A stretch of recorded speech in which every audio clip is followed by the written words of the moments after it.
Hello, it's me, Darlene Vlog.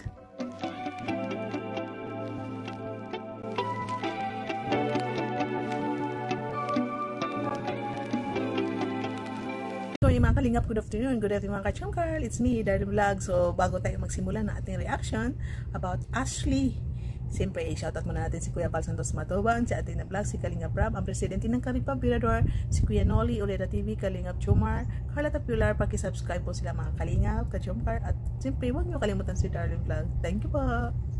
Kachongkarl, ito ay about kay Ashley ating re-reactionan. Mga ilang vlog ito kay Ashley, pero paghalo-haloin natin kasi ito ay about Ashley. Kung naalala po natin ang tungkol kay Ashley, meron din siyang trauma nga pinagdaanan sa buhay niya na yun, sensitibo na bagay. Pwede niyo panoorin sa vlog ni Kalingap Rab ang buhay ni Ashley. At namatay na ang kanyang lola. Lumaki siya doon sa kanyang lolo at lola. Tapos namatay na ang kanyang lola. Nagtinda siya minsan ng mga juice, banana Q, gano'n. Tapos parang doon siya tumitira minsan sa tita niya, tapos pumunta doon sa lolo niya hanggang dumating na nag-away sila ng mama niya daw, umalis sa bahay, tapos yung mga gamit niya pinamigay, nanrabaho siya doon sa isang kaibigan na parang magtindira lang sa isang mini store, tiyanggi-tiyanggi, sari-sari store na maliit. So magkikita lang tayo ng konting video clips dito yung pag-alis ni Ashley. Yung mga kalingap. So Ashley, ano to? Tindahan nyo to? Hindi. Tagabaw po. Mabili mo. Si Ashley po kasi dito naman. Ano po si Ashley po naman po siya nagtatrabaho. Diba? Nakwento niya dyan, may scholar na daw siya, makakapag-aral na daw siya ulit. Pero tuloy pa rin ang support ni Kalingap Rab. So dito, iwan ko kung tuloy-tuloy pa rin. Bumalik na si Ashley sa bahay ng sa nanay niya kasi ito si Andy Kayakap, kinausap niya si Ashley at ang mama, pinagkasundo, no? Ang galing pala, may talent pala si Kuya Andy Kayakap sa ganito. Parang pinagkasundo niya ang mama, ito si Ashley at sakang nanay, nakauwi na siya ng bahay. Tapos yun, in-invite nila ni Ayan Ramirez, kasi si Ayan Ramirez, siya nag-handle ng pangalawang channel ni Kalingap Rab, siya ang director ng isang channel. So ito, pinunta nila si Ashley, ni-invite nila para mamasyal sa labas dahil meron ipapakilala. Ako ulit sa'yo si Patrick. Kasi kanina medyo wala pa siya sa kondisyon kasi ilog-ilog sa mga kalingap sa biyahe namin. Ilog-ilog po si Patrick. Hindi niya alam na sobrang laki ng bahay niyo. Akala niya sa diet lang. So Ashley, si Patrick. Patrick sa Ashley. Grabe naman mga kalingap.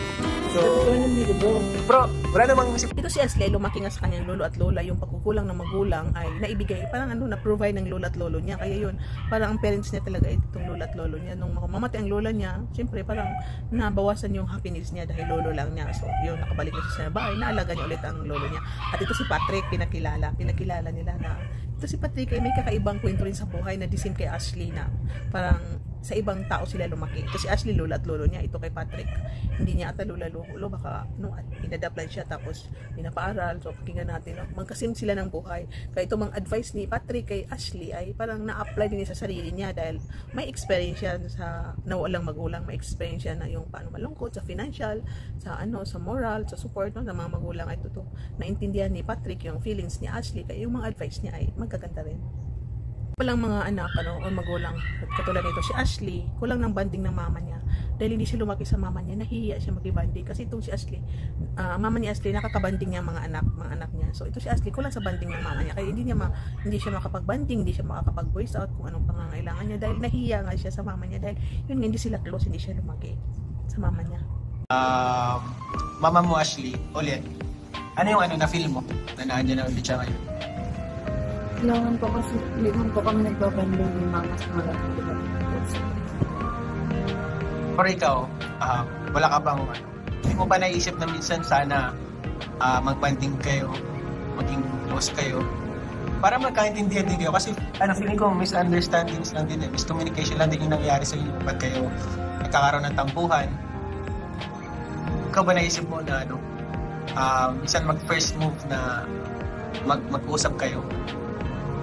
Kasi nahihiya po kasi ako sa kay mami. Grabe, no? Sarili mong ina parang nahihiya ka. Parang bisita para sa'yo. Sila yung side na talagang parang Dala pala si Ashley at si Patrick hindi magkaibigan. First time nila magkita ngayon. Siguro nakikita nila sa mga vlog. At ito, looking forward si Patrick na makasama pa si Ashley sa next vlog. So, di ba? Kung tingnan niyo, bagay rin ang dalawa. Ang karanasan nila, pareho. Bagay yung mukha nila, may similarity sila. So, nakita ko sa mga Kalingap Angel, no, na parang pinagtatagpo sila ng tadhana, ng mga similarity sila, kapareho sila ng background, mga experience sa buhay. So, madali lang itong dalawa, no? Madali lang silang, hindi mahirap na i-mold yung partnership, hindi mahirap i-mold yung togetherness ng love team dahil bawat isa ay may mga experience na same. So, hindi mahirap sila turuan na itong acting ninyo kasi parang masusyo nila, masasabi nila yung feelings nila sa isa't isa through their experiences. Si Patrick ay broken family din. O nga pala ito si Patrick, siya ang nakascout kay Roseanne, tapos binigay niya kay Ido. Tapos parang na-scout din yata si Carla, tapos binigay niya kay Dr. La, parang ganon. Parang hindi ako sure din about kay Dr. La, pero naalala ko, siya nakascout kay Roseanne, tapos pinurwan niya kay Ido, tapos ni Ido, pinurwan naman ni Ido si Roseanne kay Kalingap Rap. So ito si Patrick ay galing din sa broken family. Mama niya at papa niya magkahiwalay. Doon din siya lumaki sa kanyang lolo at lolo.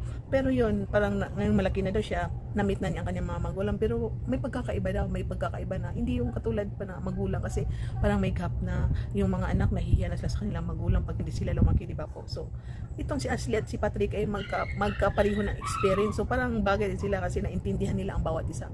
Anong feelings ng bawat isa. Sa lolo at lola ko. So, yung kagandahan pag lumaki ka sa magulang mo kasi is hindi mo na siya may babalik. Halimbawa, hindi ka nga lumaki sa magulang mo. Then, yung opportunities na dapat na naranasan mo yung nung bata ka pa nanalagaan kanila is hindi mo na nakuha. So, grabe yung kulang sa sarili mo. Mararanasan mo kasi yun lalo na pag nasa tamang edad ka na. Then, may nakikita kang family na nakaranas sila ng simula bata is nalagaan sila. Ako para sa'yo, may kulang. May kulang. May kulang. Sa'yo naman, Ashley, hindi mo naman naramdaman yung kulang. Kasi sabi mo kanina, napunan na lolo at lola mo. So, kahit pares kayo ng kwento na sa lolo at lola, lumaki, parang may difference pa rin, iba pa rin talaga yung yung kwento, yung experience ng bawat isa. Ngayon, andyan na yung rin kasi ang may mga magulang din na bumabawi yung sa parents daw ni Patrick na dati daw hindi niya nafe-feel ang moral support ng magulang niya, pero sa ngayon nafe-feel na daw niya yung moral support ng mama na bibigay niya. So parang mababalik din yung feelings. Ito si Ashley, siguro kung sa katagalan na dyan sa bahay ng mama niya, tapos tuloy ang kwentuhan, tapos i-open mo yung heart mo sa communication, i-open mo yung heart mo sa pagmamahal, sa pag-intindi, sa pag-suporta ng bawat isa, baka magiging okay lang to si Ashley at saka mama niya. Kasi ito yung mga magulang, kahit anong gawin, may kirot tayo sa puso na kung anak natin, talagang love natin, pero minsan ang iba hindi nila may i-open, hindi sila showy, ang ginagawa lang nila financial, binibigyan nila pagmamahal nila sa financial, sa bagay, hindi nila na-show yung pagmamahal nila sa presensya, sa communication. So kaya itong mga bata minsan pag lumaki sila sa financial lang, hindi nila natatanggap yung communication. So may mga minsan iba na nagre-rebelde, di ba po mga Kalingap at yung car. Sa pang third video na dugtong na ito, inahanap nila si Patrick kasi may problema daw. Hinahanapan nila, sinama nila si Ashley, nagtatanong-tanong sila, hinahanap-hanap nila, nagtanong sa school, kung saan-saan. Dahil inahanap nga nila si Patrick dahil may problema daw, tutulungan nila. At ito si Ashley kasama nila para hanapin si Patrick. Nakakatawa si Norman dahil yung may naisip na siya na paraan gamitin ang picture ni Patrick para magtanong-tanong kung kilala ba nila ito. Ito talaga mga gay-boys, mga komedyante talaga. Kala ko na problema sa'yo. Ikaw kasi sa tingin mo anong problema ni Patrick? Baka nalungkot lang po nung hindi kami nakapag-usap. Sa bagay medyo hindi baka rin yung medyo, sila kasama. Medyo parang ang lungkot nung niya pag-usap niyo nung nakaraan Sabi niya babawi siya pero nawala tuloy pa. Na-excuse me po, magtanong lang po kami kasi may kaibigan po kami na mawawala. Nakita niyo po ito. Kung nakita niyo po ito si Familiar po sa iyo mukha? May nakita po kayong ganyan? Wala po ako napansin. Sige po, salamat po. Salamat po. Hindi nakita, pero yun, napag-isipan nila, final decision na pupunta sila sa isang church na doon na mamalagi daw si Patrick. Narinig nila na ito si Patrick ay nagstampay din sa church. So parang nakita rin ni Ashley sa may day niya na parang may pinagdadaanan, may problema, kaya kailangan nilang makausap si Patrick para suportahan, samahan kung ano ba itong pinagdadaanan ni Patrick. To, nakita nila si Patrick, nagmumuni-muni sa labas ng church, no? Nagmumuni-muni. O, hinahanap ka namin Patrick, hinahanap ka ni Ashley. So, ito, pakinggan natin kung ano bang mga usapan. Bakit pa malungkot ito si Patrick? O, Patrick, kailangan mo magpaliwanag kay Ashley. Kanina ka pa hinahanap. So, napapangiti na si Ashley. Maganda rin si Ashley. Tingnan niyo, similarity nila. Yung lips nila dito, magkahugis. Maya sa forward natin, panoorin niyo, magkamukha rin ang dalawang ito. Babato-bato na nga. Babato-bato siya. Nawa. Mukhang problema ito. Tara, punta natin sa Ashley. Kaya napapansin lang. Uy! Patrick! Anong ginagawa mo? Anong ginagawa mo? Alis ka lang. Alis ka lang dyan. Nakita namin yung may day mo ay. Alin? Hinahanap ka namin. Naghintay sa'yo si Ashley. Grabe ang may day mo. Nano kami sa'yo. Pinabangan. Hinahanap ka namin. Saan ka galing? Patrick? Church lang po. Sa church lang? Punta, wala ding service. Hintay ako sa'yo eh.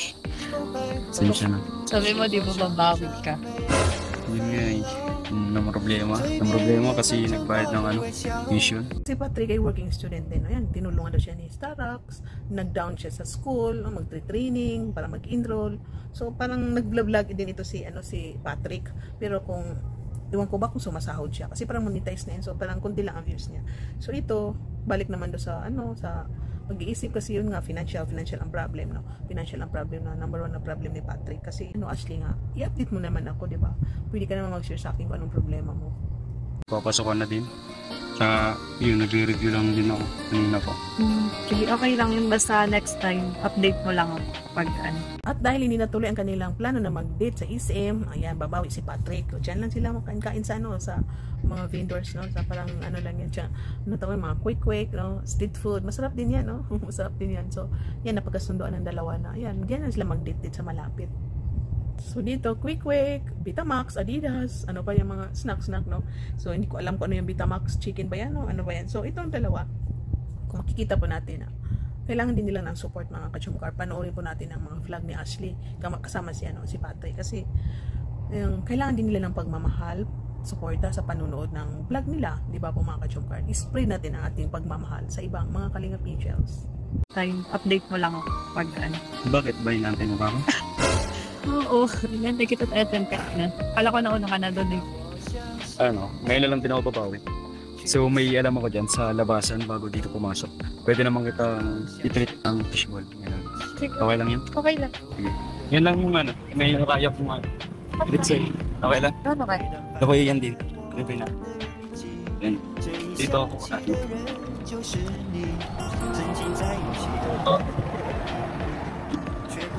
Ay! Alam mo tawag dito? Teka. Ha? Beta. Hindi, sumo to. Oo, Betamax nga yan. Betamax? Oo. Sorry. Sorry. Na si Patrick, para siyang macho, malaki ang braso, para siyang seaman, policeman, ganun. Ano bang kurso nito? Parang nursing ata. So ito nga mga ka-jump card, tingnan ninyo. Focus na picture. Magkamukha rin sila. Pala nakangiti yung lips nila dito. Makangiti, simple, pareho din ang karanasan. So magkakaintindihan ng dalawa na ito. So hindi natin alam itong mga love team nila kung ano ba ang patutunguhan, mag-love team lang ba or tutuloy sa future basta makatapos sila ng pag-aaral mga ka-jump card.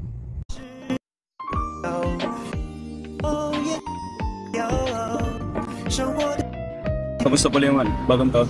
Okay naman, masaya. Nagawa ko rin naman nung pass ko yung ako. Ikaw, bagong taon mo gusto. Yan na din ako inabutan sa church nung bagong taon eh. Kasi grabe yung ulan.